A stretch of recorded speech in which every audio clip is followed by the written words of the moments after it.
ቀይ መስመር።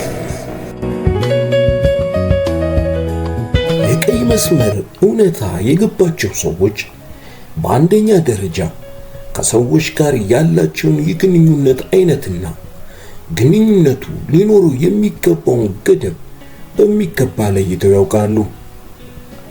በሁለተኛ ደረጃ ከሰዎች ጋር ላላቸው የግንኙነት አይነት የሚመጥነውን መስመር ያሰምራሉ።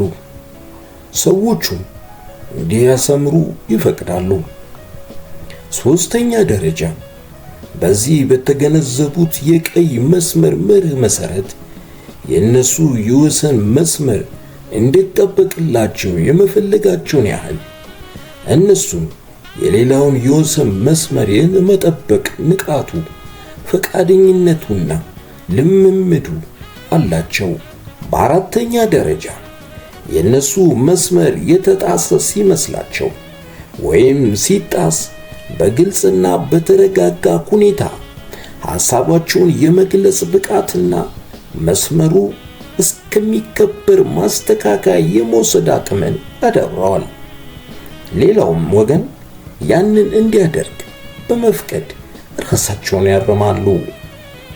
በአምስተኛ ደረጃ በሚዛናዊነትና በሚገባ በታሰበበት መልኩ የግል መሰረታቸውን ለማስከበር ክልከላ ወይም እምቢታ በሚገጥማቸው ጊዜ የጥፋተኝነት ስሜት አይሰማቸውም። የራስንም ሆነ የሌላውን ቀይ መስመር በማክበር አብሮነትን እናዳብር። ሰናይ ጊዜ።